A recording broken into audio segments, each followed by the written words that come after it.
এখন দেখছেন YouTube channel Nitai media live. তো সেই মনুষ্য জন্ম লাভ করে আমরাও কি প্রগতি ভক্তির পথে এলাম, ভজনের পথে এলাম? এ প্রশ্ন নিজের কাছে করতে হবে। আত্মসমীক্ষা চাই যে করছিটা কি।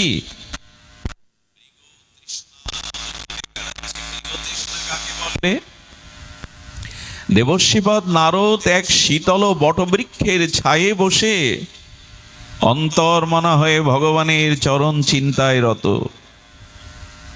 আর সেখানে ইতস্তত করতে করতে একটি হরিণী এলো, মৃগ এলো। মৃগ মানে হরিণী। আর হরিণী কি করছে, জঙ্গলের মধ্যে অতীব পিপাসায় কাতরা হয়ে তিনি জলের সন্ধানে বন থেকে ছুটে বেরিয়ে এসে তিনি মরুর বুকে এসেছেন, ধুধু বালুকাময়। সেই ধুধু বালুকাময়তে দেখছেন সূর্যের কিরণে আর বায়ু তরঙ্গে বালুতে যেন কোনো সরোবরের শীতল জলের তরঙ্গ বইছে। এটা দেখা যায় কিনা বালুর দিকে তাকালে? সূর্য কিরণমালায় বায়ু তরঙ্গে মরুময় বালুতে মনে হয় যেন কোনো সরোবরের তরঙ্গ বইছে।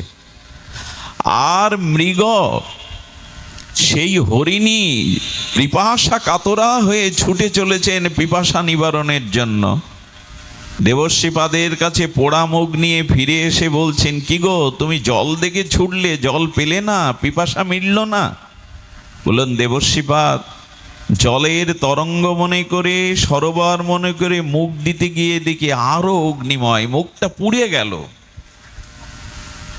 আবার ইতস্তত পশ্চিম দিকে যায়, উত্তর দিকে যায়, পূর্ব দিকে যায়, ফিরে এসে বলে জল পাচ্ছি না, অথচ জলের মতো দেখাচ্ছে। ওখানে তাপ নিয়ে ফিরে আসছি। আমাদের অবস্থাও তাই। আমাদের বলাটা ভুল হলো।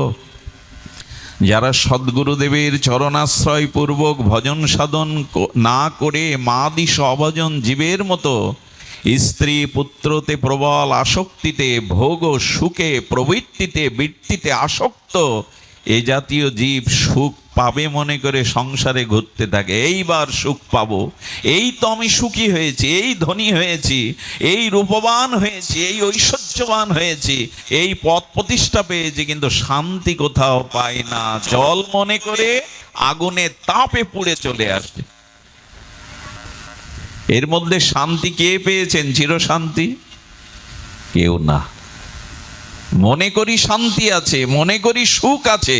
ওই মৃগয়া যেমন মনে করে জল আছে, আমার তৃষ্ণা নিবারণ হবে, কিন্তু বালুতেই জলভ্রম হয়, মুখটা পুড়ে যায়। এভাবেই তো ঘুরছি শান্তির আশায়, সুখের আশায়, কিন্তু পাইনি। সন্ধ্যা নেমে আসছে, পশ্চিম দিগন্তে দিনমণি অস্তাচলে বসেছে। হরিণটি তৃষ্ণায় আরো বড় বেশি কাতর, হঠাৎ নৃত্য করতে শুরু করেছে। দেবর্ষিপাদ বললেন, নৃত্য করছেন? বলে, আরে আপনার পেছনেই তো একটা নদী বইছে, শীতল স্বচ্ছ জলের নদী, আমি তা দেখিনি। বলেন, এই জল পেয়েছি, কিন্তু জলটা সত্যিই সে জল পেয়েছে, কিন্তু জলে মুখ দিতে গিয়ে 1 ইঞ্চি দূরে জল আর হরিণের মুখ। বৃক্ষের আড়ালে শিকারী বসেছিল, তার একটা গুলি বা বুলেটেই জলের পাশে তৃষিত মৃগ পড়ে মরে থাকলো। ছটপট করতে বলছেন, জল কাছে কিন্তু তৃষ্ণা গেল না। আমাদেরও অবস্থা তাই। আমরা এই মৃগয়ার মতো বিষয় তৃষ্ণায়, বিষয় ভোগে ঘুরতে ঘুরতে যখনই ভক্তির কথা মনে করি, এবার ভজন করব, এবার তৃষ্ণা মিটবে, মৃত্যু এসে আমাদেরকে কেড়ে নিয়ে যায়। আসে কি না? আর ভজন করা হলো না। এই জন্য দেবর্ষিপাদ বলছেন, 84টি সূত্র আমি দিয়েছি ভক্তি সূত্রে। এই জন্য এই 84 লক্ষ 200 কোটি বছর তুমি এইভাবে ঘূর্ণায়মান, জন্ম মৃত্যু জরাব্যাধিতে আক্রান্ত।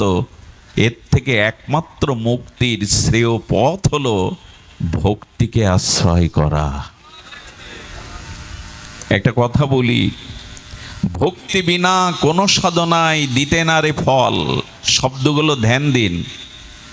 ভক্তি বিনা কোনো সাধনাই দিতে না রে ফল। সব ভক্তি সব ফল দেন ভক্তি স্বাতন্ত্র প্রবল। জ্ঞান কর্ম যোগ ধর্মে কৃষ্ণ নহে বশ।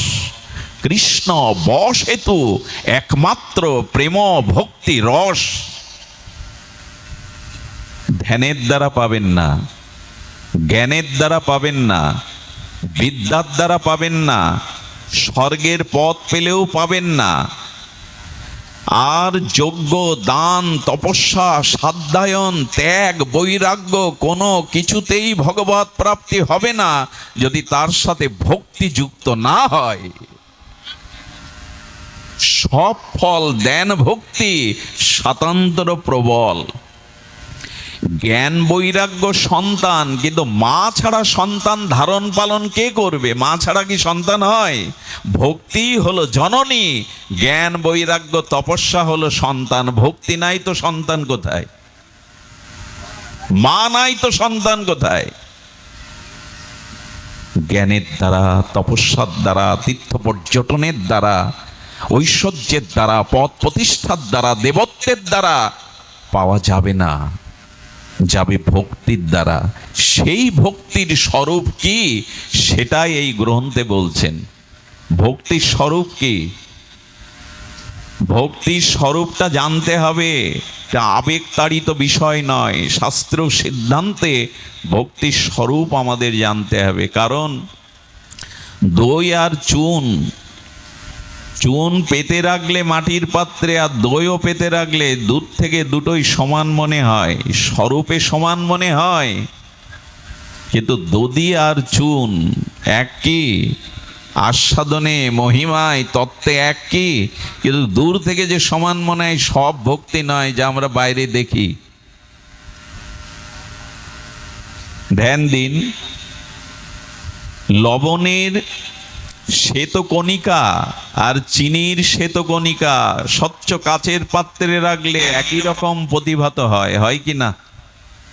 স্বচ্ছ শর্করা চিনি আর লবণ কাচের পাত্রে এখন দুটোই সমান দেখা যায়, কিন্তু জিহ্বায় দিলে বোঝা যায় একটি লবণ আর একটি হলো চিনি। তেমন ভক্তি বাইরে দেখা যায়, কিন্তু ভক্তি স্বরূপ কি এটাই বলছেন। খুব মন দিয়ে শুনুন, খুব তাৎপর্যপূর্ণ দেবসেবাদ নারদের এই ভক্তি সূত্র। আমি বিশ্বাস করি শ্রদ্ধান্বিত হয়ে শ্রবণ করলে দুপা এগিয়ে যেতে পারবেন, এই জন্মেই পারবেন। ভক্তির সূত্রে প্রথমেই বলছেন, প্রথম সূত্র বলছেন 84টি সূত্রের, কি বলছেন? পরম প্রেম স্বরূপং। ভক্তি সূত্রের প্রথম সূত্র দেবশিবাদ নার বলছেন পরম প্রেম স্বরূপকম। ভক্তি কি? শুদ্ধা ভক্তি, কেবলা ভক্তি, ভগবানের নিশ্চলা ভক্তি কি রূপ, তার স্বরূপ কি?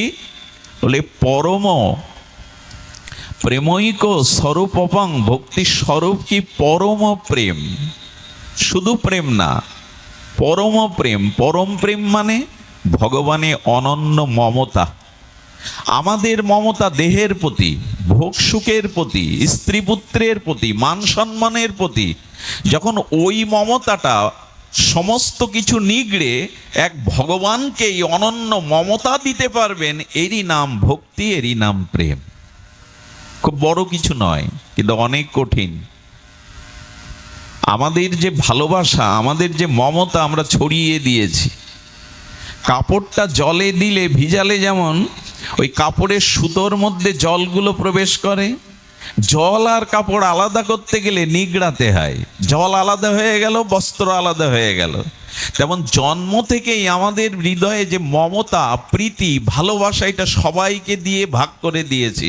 এখন ওদের থেকে নিগড়ে যদি ওই মমতা একত্রিত করে ভগবানকে দিতে পারেন, এর নাম ভক্তি। পরম প্রেম স্বরূপম, এরই নাম ভক্তি। শুনতে ভালো লাগে, কিন্তু অত সহজ না। প্রেম ভক্তি অত সহজ নয়। ভগবান জীবকে সব কিছু দিয়ে দেন, ভক্তি দিতে চান না। ভক্তি দিলে ভগবান সেই ভক্তের কাছে পরাধীন হয়ে যান। এই জন্য আমাদের মমতা ভগবানের প্রতি নাই। যে কিরূপ মমতা ভগবানে এলে তাকে প্রেম বলা যাবে, ভক্তি বলা যাবে, খুব সতর্ক হয়ে শুনুন। কিরূপ মমতার কথা বলছেন দেবশ্রীপাদ, যে এই রূপ মমতা তাকেই প্রেম বলবে। তবে শুনুন, মাছকে মাছ জল থেকে আলাদা করুন। জলে ফিরে যাওয়ার জন্য মাছটা যেভাবে ছটপটানি হয়, ছটপট করে, রাত দিন যদি ভগবানকে পাওয়ার জন্য লোক দেখানো না, অন্তরে এরকম ছটপট হয়, এর নাম মমতা। একটা একটা করে শুনুন। শুধু গড়াগড়ি দেওয়া নয়, আবেগে নাচা গাওয়া ভক্তি নয়। ভক্তির অঙ্গ কি না, 24 ঘন্টা ভগবানের জন্য জল ছাড়া মাছের মতো যে ছটপটানি। অনেক সাধনার পরে মা যদি কোলে সন্তান পায় আর লালন পালন করে যে 2-5 বছরের পরে ওই সন্তানটা হঠাৎ মারা যায়, কদিন ধরে ওই মায়ের যে ছটপটানি না, এরই নাম প্রেম। ওই রকম হলে তবে। আর কেমন? আর সাপের মাথায় মণি থাকে, আছে কিন্তু মিথ্যা নয়। সর্প মাথায় নাগরাজ মণি থাকে। ওই মণি হারিয়ে গেলে সাপটা, নাগিনী যেমন ছটপট করে, ভগবানের জন্য কারো হৃদয়ে যখন এরকম ছটপটনি হবে 24 ঘন্টা, এরই নাম ভক্তি। এটা মিলিয়ে নি তো আমরা, আমাদের কি হয়, এরই নাম ভক্তি।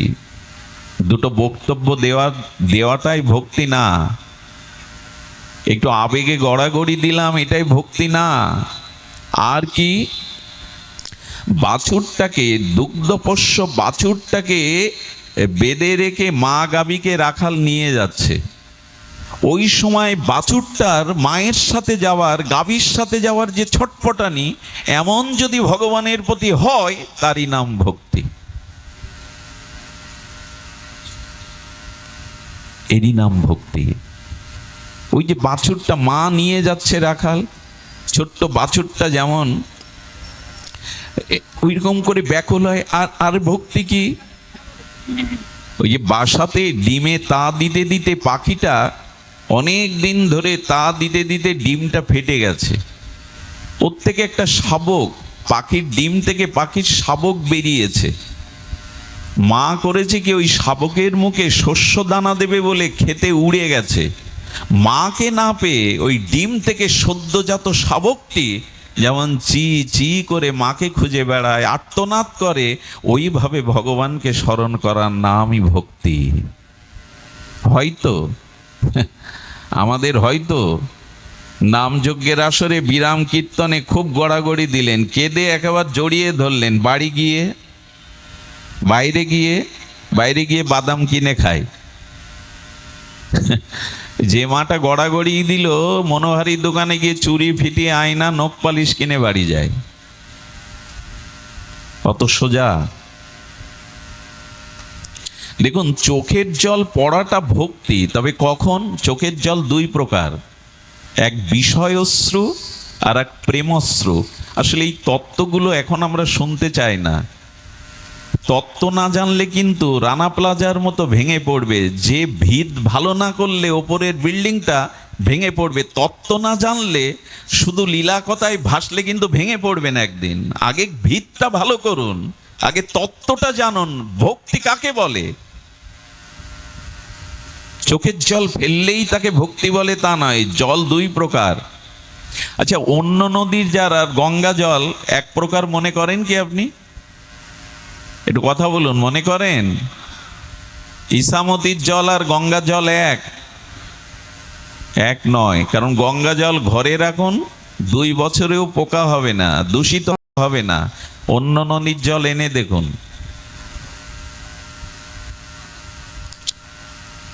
আমাকে একজন প্রশ্ন করেছিল, এই কাল কোলাহলের দিনে, এই দূষণের দিনেও গঙ্গা জল এত পবিত্র থাকে কি করে? রহস্য কি?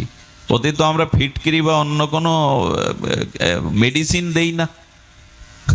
এই রহস্য কি জানেন? গোমুখ থেকে, যেখানে গঙ্গা উৎসভূমি গোমুখ, ওই গোমুখে ওখানে অনেক ঔষধি অমৃত বৃক্ষ আছে। গঙ্গা ওই বৃক্ষের ছোঁয়া, ঔষধি অমৃতের বৃক্ষের ছোঁয়া নিয়ে আসে।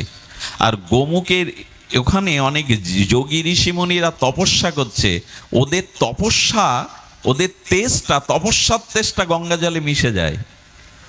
আর উনি আসছেন তো ভগবান শিবের জটা থেকে, ওটাও বা কম পবিত্র। এই জন্য এই কোলাহলের দিনে, দূষণের দিনেও গঙ্গা অতি পবিত্র। এই জন্য চোখের জল যখন পড়ে, একটা হলো বিষয় অশ্রু, আর একটা হলো প্রেমাশ্রু। বোঝা গেল? একটা হলো বিষয়শ্রু, কেমন জানেন? একবার নিমাই সন্ন্যাস পালা কীর্তন করছে এক কীর্তনিয়া। এখন ওই কীর্তনিয়ারা খুব ভাবাবেশী, নিমাই সন্ন্যাসটা বিরহের, ওই যে মাকে প্রণাম করছে আর বললেন, মা, পরের মাকে মা বলবা, আর তোমায় মা বলবা না।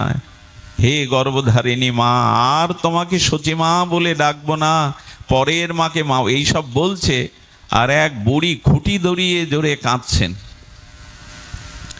তো বলেন, এই বুড়িটা এত কাঁদে কেন? কীর্তনিয়া এক সেবককে বলছে, ওই মার কাছে সন্ত, ওনার এত ভক্তি, এত কাঁদলেন উনি। বললেন, মা কাঁদছো কেন? বললো, আমার ছেলে আমাকে মা বলে ডাকে না, গলা ধাক্কা দিয়ে বের করেছে। এই কথা শুনে, লীলা শুনে, নিমাইয়ের মা ডাক শুনে আমার ওই কথা মনে পড়ে কাঁদছি আমি। এটা ভগবানের কান্না? রাধাকুণ্ডে একবার পাঠ হচ্ছে, বুঝলেন তো? পাঠটা তত্ত্বের উপরে, পাঠটা বিরহ রসের উপরে না, তত্ত্বের উপরে পাঠে তো কেউ কাঁদে না। এক বুড়ি দুলে দুলে কাঁদছে।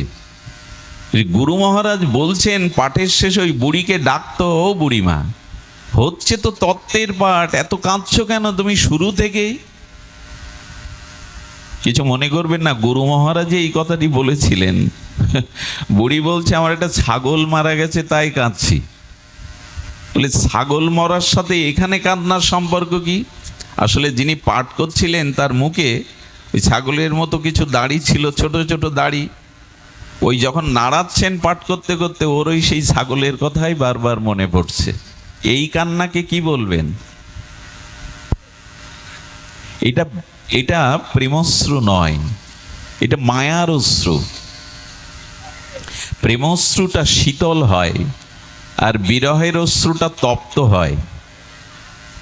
এটা দেখবেন, বিরহ অশ্রুটা তপ্ত হয়। এই জন্য তত্ত্ব জানুন যে ভক্তি কাকে বলে। দেবর্ষিবাদ নারদের কথা শুনুন। আমরা ভক্তির মহিমা শুনবো, তার আগে তত্ত্বটা জেনে নেই। নারিকেলের ভেতরে যেতে গেলে শক্ত আবরণ ভেদ করতে হবে, যা সবাই পারে না। আম গিয়ে গাছে যে কোনো পাখি খেতে পারে, নারকোল পারবে না। নারকোলের শক্ত আবরণ তুলতে হবে, ওর পরে মালাটাও শক্ত, ওটাও ফাটতে হবে, তারপরে ওর মধ্যে জল, সে তো শুভ্র। ওই নারিকেলের ওর থেকে আপনি নাড়ু কত কি করতে পারবেন, ভেতরে যেতে হবে আপনাকে, বাইরের আবরণ ভেদ করে। ভক্তি কাকে বলে? ভক্তি বলে সতী নারী পতি বিদেশে গেলে যেমন নিজেকে আর পরিপাটি করে সাজায় না, বেড়াতে যায় না, আভরণ পরে না, রাত দিন তার সেবার চিন্তায় বিরস বদনে থাকে, ভগবানের জন্য যখন আপনার ওইরূপ দশা হবে, এর নাম ভক্তি। চাতক যেমন গঙ্গার জল, সরোবরের শীতল স্বচ্ছ জল পান করে না, মেঘ দেখলেই মেঘের দিকে চেয়ে থাকে কখন আকাশ থেকে বৃষ্টি নামবই, বৃষ্টির জল ছাড়া মরে গেলেও অন্য জল পান করবে না। ভগবানের স্মৃতি ছাড়া, ভগবানের নাম রূপ লীলা ছাড়া এই বিষয় রাজ্যে পান করে না, চাতকের মতো। এর নাম ভক্তি। আর কত বলা যায়? এইগুলোই ভক্তির লক্ষণ। যদি এমন হয়, শুনুন, এই ভক্তি পরম প্রেম রূপম, এই ভক্তি পরম প্রেম রূপম। দ্বিতীয় সূত্রে বলছেন, ভক্তি অমৃত স্বরূপম। ধ্যান দিন, কোলাহল করবেন না, একটু ধ্যান দিয়ে শুনুন। ভক্তি কি বলেছেন? অমৃত স্বরূপম। ভক্তি কেমন? অমৃত স্বরূপ, তবে স্বর্গের অমৃত নয়, মোক্ষ অমৃত নয়। এই অমৃত আলাদা কিছু বৈশিষ্ট্য আছে। ভক্তি কি বললাম আমরা? দেবশ্রীপাদ নারদ বলছেন ভক্তি অমৃত স্বরূপম। অমৃত, এই অমৃত এমন অমৃত যে জগতে এটি যদি কেউ পান করে তার অন্য তৃষ্ণা থাকে না। দেহভোগের তৃষ্ণা, বিষয় তৃষ্ণা তার নিবারণ হয়ে যায়। রামকৃষ্ণদেব বললেন, ওরে যে চিটে গুড় খাচ্ছে তাকে ভালো গুড় দাও, যে ভালো গুড় খাচ্ছে তাকে শর্করা চিনি দাও, ওটা ফেলে এটা নেবে। যে চিনি পাচ্ছে তাকে ভালো সীতা মিশ্রি দাও, ও চিনি ফেলে মিশ্রি নেবে।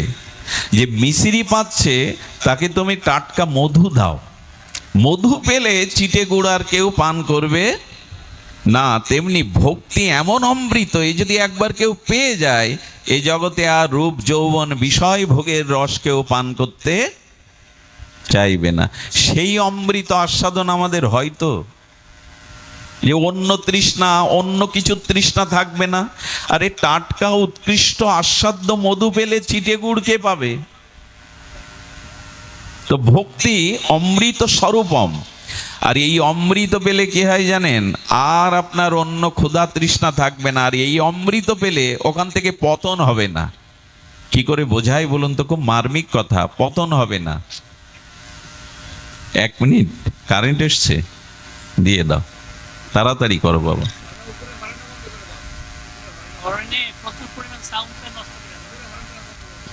সাউন্ডটা ঠিক, আচ্ছা আচ্ছা। জয় শ্রী রাধে। বাহ, জয় শ্রী রাধে। আমরা শ্রবণ করি এই অমৃতকেও পান করলে অন্য তৃষ্ণা থাকে না। এই পদ এমন একটি পদ, এমন একটি আস্বাদন। একটু ধ্যান দিন। আচ্ছা, বাংলাদেশের সর্বোত্তম পদ কোনটা? প্রশাসনের রাষ্ট্রপতি পদ, এই তো, কি প্রধানমন্ত্রী পদ। কিন্তু 5 বছর পরে যখন রাষ্ট্রপতি বিদায় নেয়, তখন তার নামের আগে কি লেখা হয়? ভূতপূর্ব রাষ্ট্রপতি বলা হয় কি না?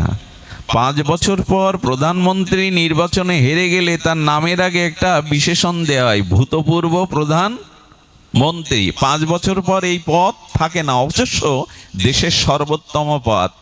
ভগবান বলছেন, দেবশ্রীপাদ নারদ বলছে, ভক্তি যদি কেউ লাভ করতে পারে, ওই পদ আর কেউ কেড়ে নিতে পারে না। কারো সাধ্য নেই ওই পদ তাকে কেড়ে নেবে।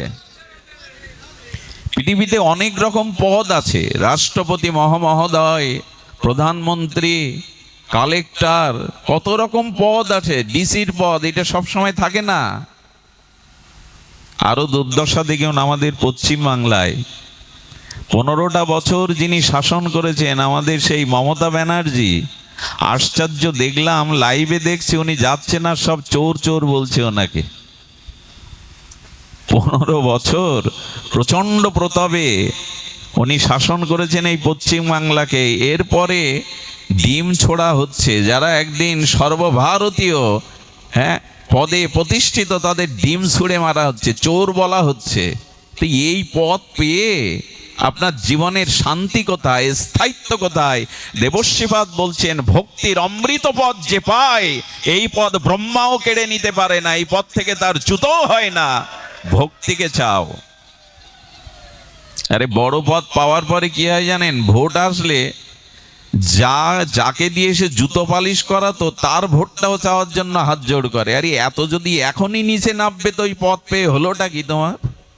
এখনই যদি এই নিচে নামবে, ওই পদ পেয়ে হলোটা কি?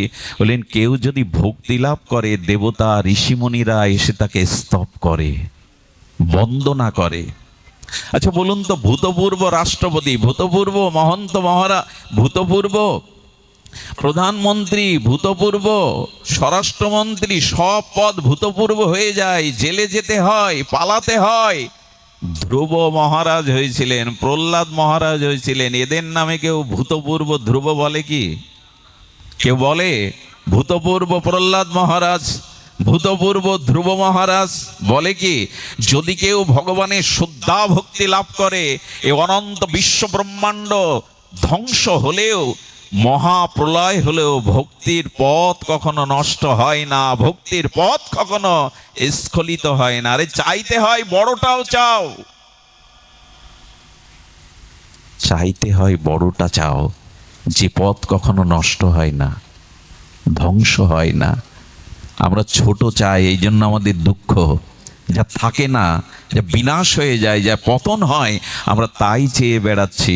ভগবানের চরণে শুদ্ধ ভক্তি চাইলে এই পথ কেউ কেড়ে নিতে পারে না। 5000 বছর নয়, কত যুগের কথা।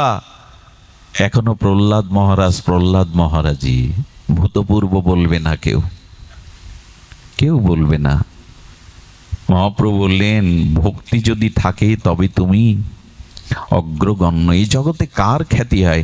দেখুন, এখানে এত মানুষ এসেছেন, এত তাপ প্রবাহ, আমাকে দেখতে কেউ আসেননি, কারণ আমাকে দেখবার মতো কোনো বৈশিষ্ট্য নাই। আমার বিদ্যা, শিক্ষা, বাইরের রূপ জৌলুস কিচ্ছু নাই। বলে, তাহলে এসেছেন কেন? বলে, তোমাকে দেখতে আসিনি, তোমার কোনো মহিমা নেই, তবে এসেছি কেন জানো?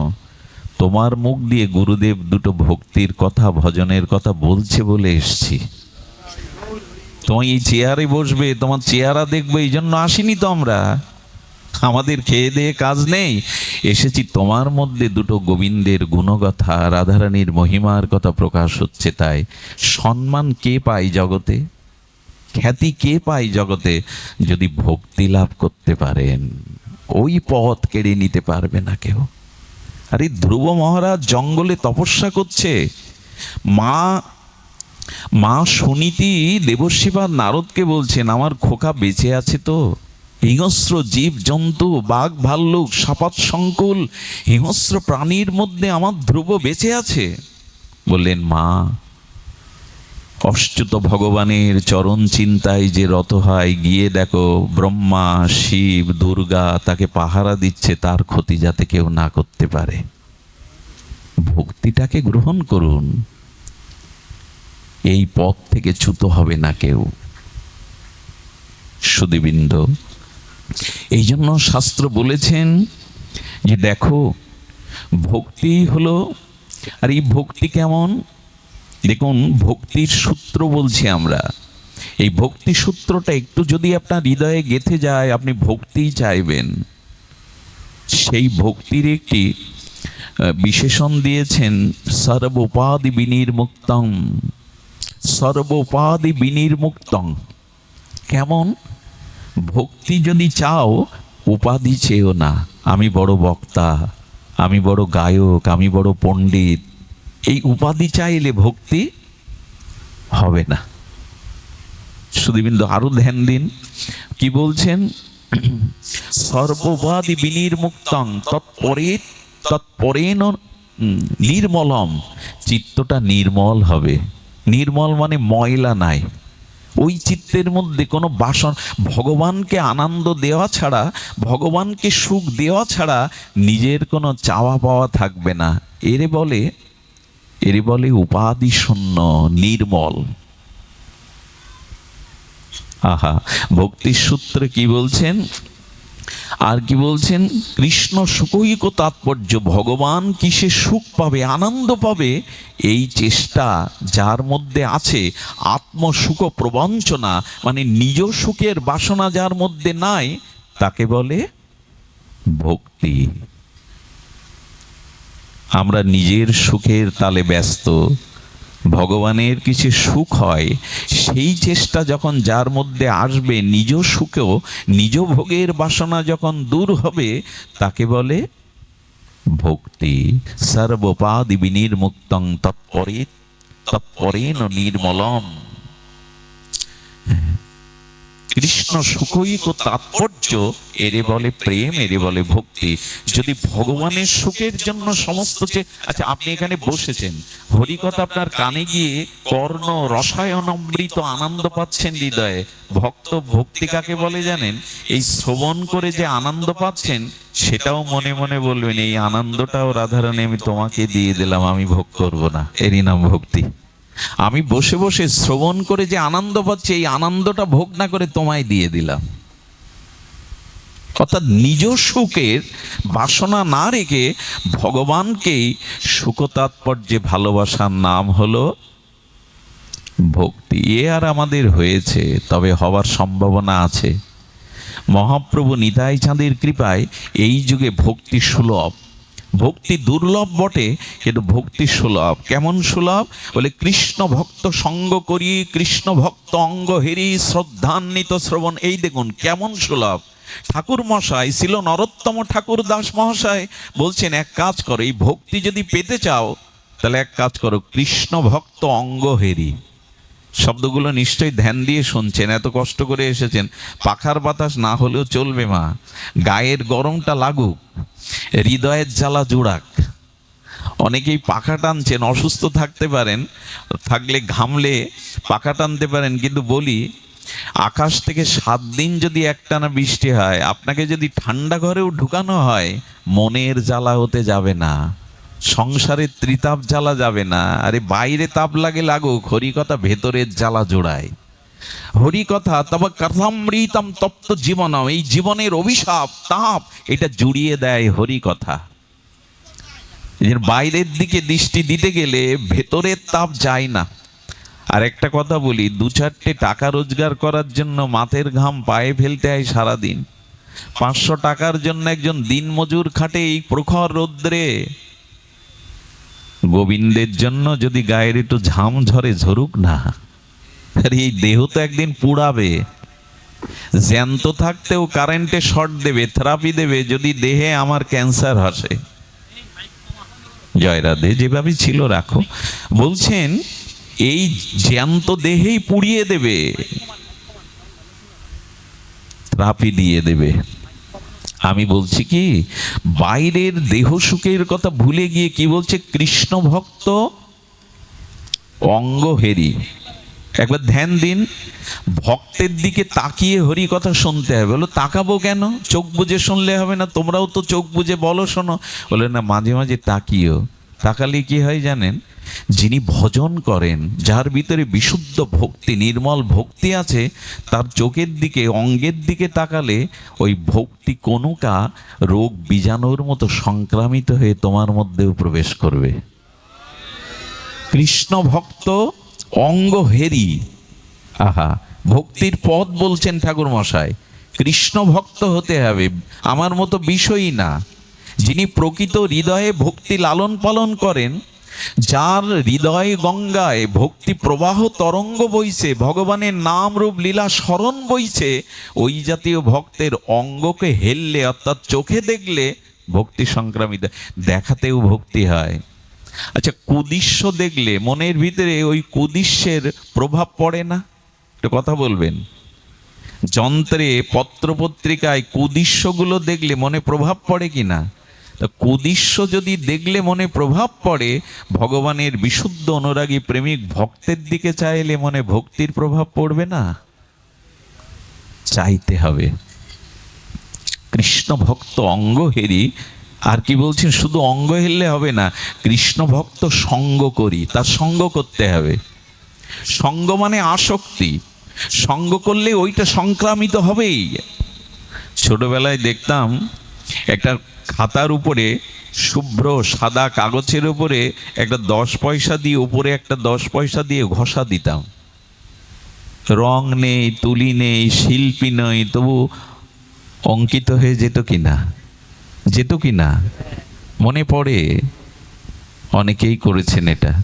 তো রং নেই, তুলি নেই, সাদা কাগজে পয়সার পরে পয়সা ওপর দিয়ে ঘষা দিলে যদি ওটা স্পষ্ট অঙ্কিত হয়ে যায়, কৃষ্ণভক্ত অঙ্গহেরি, কৃষ্ণভক্ত সঙ্গ করলে তার মনের ভক্তির জীবাণু সংক্রামিত হয়ে আপনার মধ্যেও প্রকাশ ঘটবে।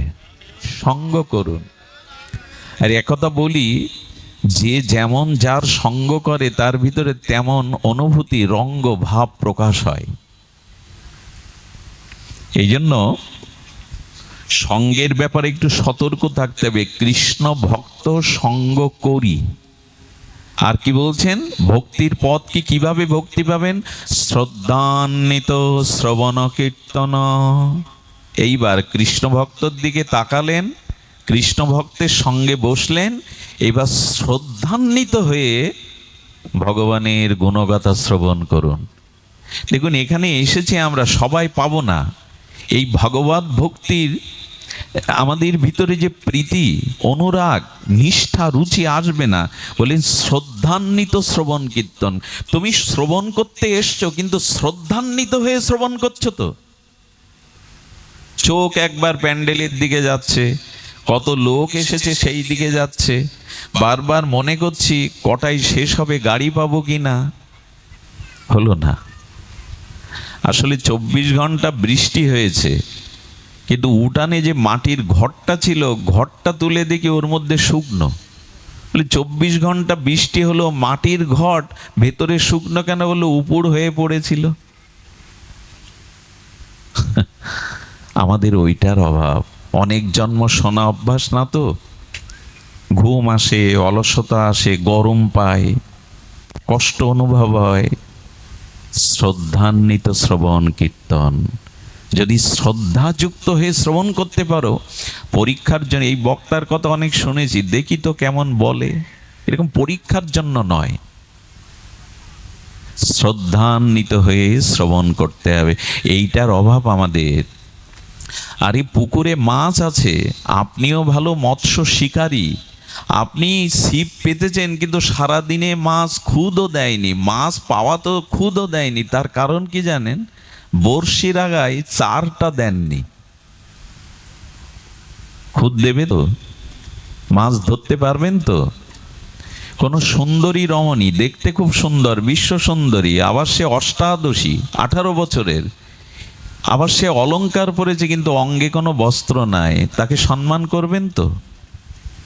ধিক্কার দেবে মানুষ। হোক সুন্দরী, হোক যুবতী, হোক শালঙ্করা, সোনার অলংকার পরা, তেমনি শাস্ত্রে বলছে শ্রদ্ধাই যদি না থাকে, তো বস্ত্রহীন যুবতীর মতো, চারহীন বর্ষির মতো, আর কেমন জানেন? লবণহীন তরকারির মতো। এত কিছু রাঁধলেন, লবণটা দিলেন না, কর্তাবাবু খাবে তো? 14 গোষ্ঠী উদ্ধার করে দেয় একদিন লবণ না দিলে। এই যদি না দেয় মায়েরা, বাবারা, তাদের উপর বকবেন না। তাড়াতাড়ি করতে গিয়ে আপনার সেবার জন্য দেয়নি, এদের গালি দিয়েন না, উঠে যেয়েন না। একটা বুদ্ধি শিখিয়ে দিই বাবাদের, কখনো যদি লবণ না দেয় বা অতিরিক্ত বেশি দেয়, ওই দিন হাসি মুখে সেবা পেয়ে বলবেন আজ খুব ভালো হয়েছে, উঠে যাবেন। কারণ ওইটাই তো পরে পাবে সে। পেতে গিয়ে তখন বলবে আশ্চর্য, এই মানুষটার এরকম পরিবর্তন কি করে হলো, আজ তো গালি দিল না, ভাবমা তুলল না। আসলে তার বিবেক ফিরে, পরে তার ভুল কম হবে। ওই কারণে মাঝে মাঝে কিছু বলতে নাই, চুপ হয়ে ধৈর্য ধরতে, ওর ফল হয় ভালো। আচ্ছা, বাগান লাগালেন, ফল ও ফুলের বাগান লাগালেন, কত যত্ন করলেন, কিন্তু ফলও হয় না, ফুলও ধরে না, সেটি কি ফুলের বাগান? আগাছা ছাড়া কিছু বলবেন? তেমন শ্রদ্ধা যার নাই, তার এই যে ভাগবতে আসা, এই যে শ্রবণ কীর্তন করা, এটা হস্তি স্নানের ন্যায়। হাতি স্নান করে, বাবা করলি কেন স্নান?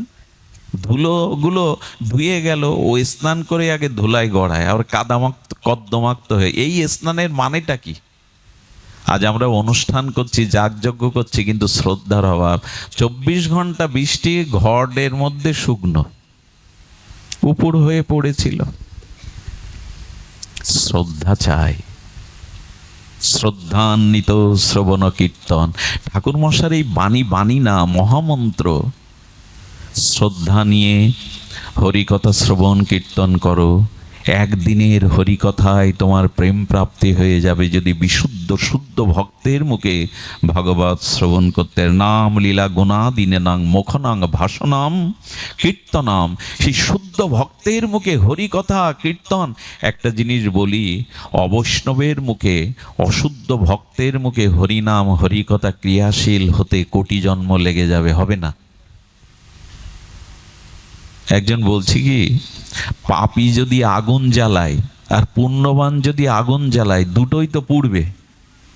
তা আমি পাপী হতে পারি, আমার হরিকথা পাপী কি এরকম আগুন ক্রিয়া করবে না কেন? এরকম যুক্তি দেয় আবার অনেকেই। কথা বুঝতে পারছেন? আমি পাপী, আমি আগুন জ্বেলেছি, আপনি পুণ্যবান, আপনিও আগুন জ্বেলেছেন, আগুনের ধর্ম তো সমান। তা আমি আচরণ করি আর না করি, আমি বৈষ্ণব হই আর না হই, ভক্তি না, তো আমার হরি কথা তো হরি কথায়। এই যুক্তি খণ্ডন করবেন কি করে? আবার কি বলে জানেন, আমি পাপী হতে পারি, কিন্তু আমি যে দুধটা আপনাকে দিচ্ছি সেই দুধটা তো ভালো। বলে দুধ উৎকৃষ্ট বটে, কিন্তু আপনার অজান্তে ওই দুধে যদি বিষাক্ত সাপ এঁটো করে দেয়, ওই দুধ খেলে বলকারক হবে, পুষ্টিকারক হবে? যাদের ভিতরে সদাচার নাই, যাদের ভিতরে আচরণ নাই, শুদ্ধা ভক্তির অনুশীলন নাই, কোন জন্মের কোন ভাগ্যে মুখস্থ শক্তির দ্বারা শ্লোক মুখস্থ করে আমার মতো ঘন্টার পর ঘন্টা আপনাদের বসিয়ে মোহিত করে, বললেন না, তার মুখে হরিকথা শোনা আর বিষ উচ্ছিষ্ট দুগ্ধ পান করার সমান। আমি বলছি না, পদ্মপুরাণ বলছেন, অবৈষ্ণব মুখোদ গিরিনাং পুত হরিকথামৃতম শ্রবণাং নৈব কর্তব্যং যথা সর্পসৃষ্ট দুগ্ধ পয়। পদ্মপুরাণ বলছেন, সাপে উচ্ছিষ্টকারী দুগ্ধটা বলকারক হবে না, ক্ষতিকারক হবে ওটা যদি পান করো।